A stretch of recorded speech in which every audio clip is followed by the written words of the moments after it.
Oh, you're already here. Okay, let's start. In the last video, we talked about technical interviews, and in this video, we will talk about what actually gets you the job. Behavioral interviews are the most important part of assessing how experienced you are, and they are influencing the hiring decision, your level, and the actual salary more than the technical interviews, assuming you do an okay job there.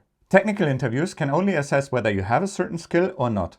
Of course, they are also assessing how you communicate and how you interact with the interviewers, but they are very focused on this one skill. They can tell the interviewer, for example, how you interact with the team, if you usually take responsibility, and how motivated you are to improve yourself. And this is why the behavioral interview influences your seniority and the salary much more than the technical interview. Almost every interview process includes some kind of behavioral or cultural fit interview. Using the behavioral interview technique, employers test the specific soft skills and the competencies required for the specific role. The idea behind this interview type is that there is some research evidence that suggests that your past behavior indicates your future performance. Will you in the future exactly behave like you did in the past? No, hopefully not. We're humans and we develop over time. But in terms of finding reliable data points in the very short time of an interview, this seems to be one of the best ways to do that. One thing before we start. If you don't know beforehand that this will be a behavioral interview, it's important to recognize behavioral interview questions. They usually start with phrases like, tell me about a time when, describe a situation where, or give me an example of. Those questions should immediately prompt you to switch into the behavioral interview mode. But to understand this interview style even better, let me try to give you my perspective as an interviewer doing a lot of behavioral interviews. First of all, this is one of the hardest interviews to do as an interviewer. And if you don't speak to someone very experienced, they're most likely more nervous than you. This is because behavioral interviews don't have as many clear goals and answers as technical interviews, and it is almost like a psychological assessment. We as interviewers need to find good questions that fit to your situation and the role you're applying to, take notes to not forget anything, listen very carefully, and at the same time come up with follow-up questions to the things you said. If I'm honest, learning how to become a behavioral interviewer was one of the most stressful things I did in my career. Especially when more experienced interviewers join the interview to give me feedback. I'm just telling you that because most of the time you're not the only one nervous. And don't be too hard on the interviewers. Especially when it comes to your experience, the potential you might have, and the roles that fit you best, behavioral interviewers can give the best perspective and are usually asked to explain their points in a bit more detail. Alright, this was a bit of the behind the scenes so that you understand the position of the interviewers better and you can go much more confidently into your next interviews. I want to now give you a few general tips for such an interview. Pick your strongest example. That sounds obvious, right? But most of the time during an interview, when we get asked a question, we are overwhelmed and stressed and we cannot find a good example in the moment. This is why preparing your best examples beforehand is so important. Imagine that when you go to such an interview, you have 10 to 20 stories prepared, and when the interviewer asks you a question, you can just go to your stories, like a toolbox, and pick the one that fits best and deliver it confidently. The next tip is, only pick stories where you have good results to show. Don't make this very common mistakes of picking a story which doesn't have good results. A lot of times people pick stories that are still ongoing, you don't really have results, or they even failed completely. It will just make your stories much weaker and leave the interviewer hanging when they in the end ask about the results of your hard work. The impact of your work is one of the most important things for the interviewers. And also important, if you have numbers, use them. My next tip is, be specific. In such interviews, it is very important to only give concrete and very specific examples. You can really make almost every point you want to make, but always give a specific example. For example, don't say, I usually take responsibility when a deadline comes up. Instead, you can say, I worked on a project that helped to improve the customer feedback process. And when a deadline was coming closer, I took the lead to prioritize our work. As you can see, the second example was much stronger because you gave a specific example of your behavior. Next, I want to talk about the STAR method. STAR stands for Situation, Task, Action, and Result. There are many YouTube videos that claim to have a better method than the STAR method, but I don't think the method is that important. I think it's important that you focus on really preparing your stories well. So I think that as long as you stick to some format and the STAR method is not that bad, you will be really well prepared. So what does it actually mean to use the STAR method? First is the situation. You need to give the interviewer a bit of context about the project you were in, what your position were, and what the actual problem was you tried to solve. The task is, what was your actual task? What was the goal you tried to achieve? You can focus on where, when, and why. Also describe what your responsibility was in that situation. You can, for example, say, as a senior engineer, I took the lead to Next is the action. Here you focus on what you actually did to achieve your goals. You can focus on what you did, how you did it, and with whom you did it. One important thing here is you can definitely talk about the team and say things like we did, we implemented. But don't forget to also highlight what you did, what your role was in this situation.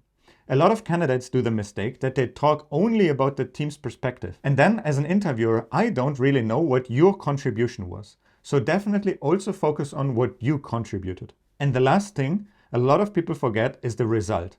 What is the outcome of all your efforts? Focus on things like decreasing cost, increasing revenue, save time, the impact on the team, maybe less errors, or improved quality. Really share what the outcome of your work was. This is really one of the most important things in your story. So don't leave the interviewer hanging when they in the end ask, and what was the result? And the next tip I have is see this whole interview as a conversation. If you don't really know what the interviewer means with this question, just ask.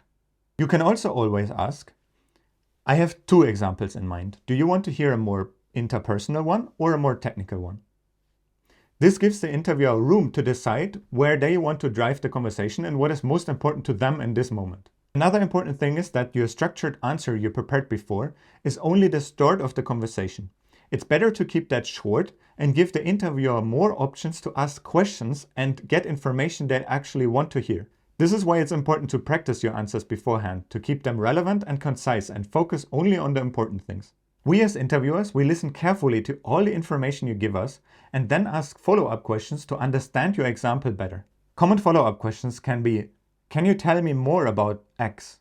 Or who took the decision on Y? Or what was your role and what was your team's contribution? Can you tell me more about the outcome of your efforts? This is about the results. Or a very interesting one is, if you could go back in time, what would you have done differently? This aims to understand what you learned from that situation. Having a conversational approach in such interviews is much more productive and gives you the opportunity to adapt your answers to what the interviewer is asking, which gives them much more information.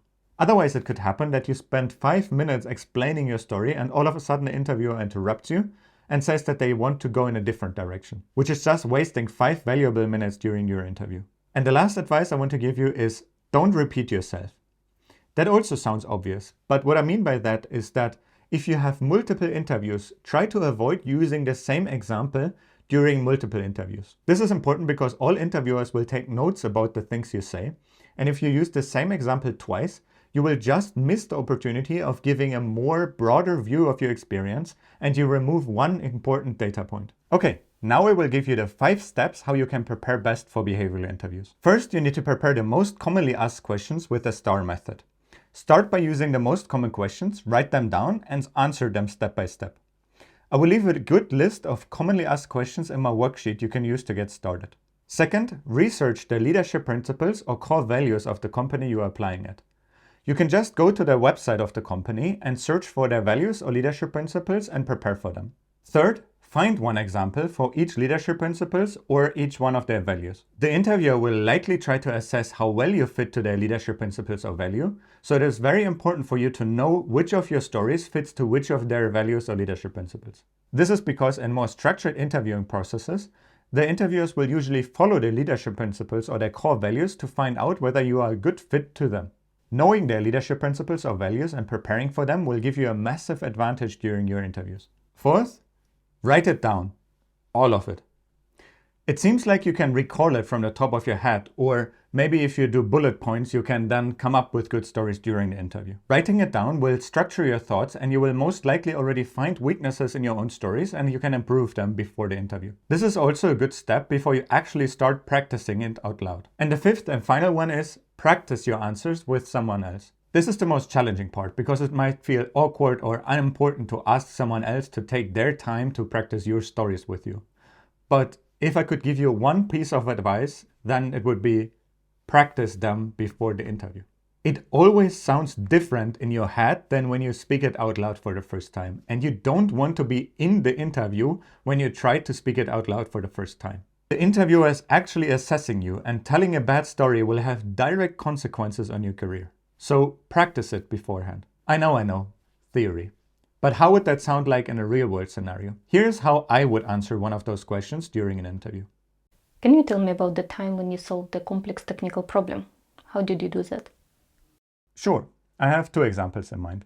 One where I redesigned an architectural pattern and as a senior engineer wrote code myself, or another example where I supported my team as an engineer manager and found a solution to a product problem we had in our geolocation services. Which one do you think fits better? Let's go with the first one. Sure. When I started at Klarna as a senior software engineer and got onboarded to the Klarna app codebase, I realized that my team's code had a problem in how they processed events in their event-driven architecture. It was very fragile and could break easily, which then sometimes even broke the whole Klarna app. Additionally, those parts of the codebase were not really reusable and complex, which made them really hard to understand. After I got some clarity myself, I double-checked with my team and checked that this was a pain point everyone had, and then I mapped out a potential solution, the impact it would have, and then how we could implement that. I came up with a functional and more modular approach, which made it much easier to chain a lot of functions without the risk of breaking the main flow. As a first step, before spending more time on it, I proposed this potential solution to my manager and the product manager of the team. After they agreed and supported the initiative, I started to sketch out a few proposals and presented them to the rest of my team. I got great feedback and ideas from my colleagues, which made my initial proposal even better. I started to migrate the first parts of our codebase, but also very quickly asked my colleagues to take over and migrate a few parts on their own. This was important so that they also are familiar with the codebase and know how to do changes in the future. After we migrated our whole codebase, it was much easier to write robust and reusable code. It also failed much less, which saved us tons of time debugging and fixing bugs before we shipped a new feature to production. With such architectural redesigns, it's very hard to measure the direct impact on the product. But one thing I set myself as a benchmark was, if a new engineer joins, how quickly are they productive in the new codebase? This also made us write documentation right from the beginning, because it is very important for us that future colleagues also understand this new architecture. Then, when new engineers joined, I asked them about how they interact with the codebase and how productive they feel, and I got very positive feedback. Does that answer your question, or are you interested in any more specific details?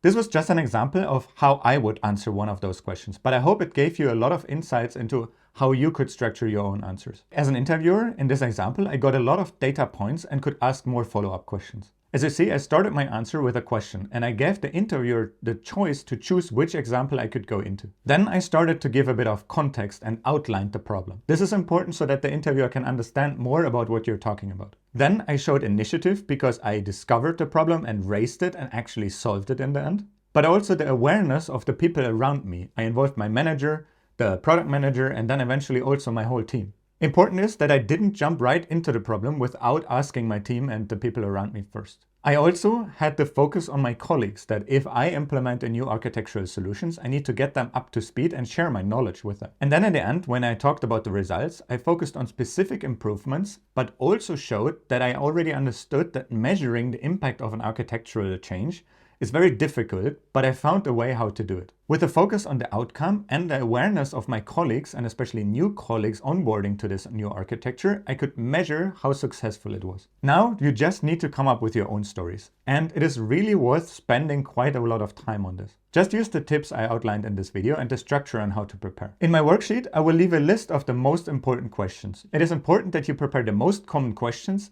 and adjust your answers to the leadership principles or values for the company you're applying at. That is all. Keep in mind that the behavioral interview will likely affect the opportunities and the offers you get more than all the other interviews. They are important, but they can't assess how experienced you are, how much responsibility you usually take, and what future potential you might have. I'm sure that if you use the structure I proposed and prepare your stories well, and go through your interviews, you will at least once hear that you were the most prepared candidate they've ever interviewed. I really hope that you get the job you're preparing for, and if you do, write it in the comments of this video so that we can celebrate together. Thanks for watching and see you in the next one.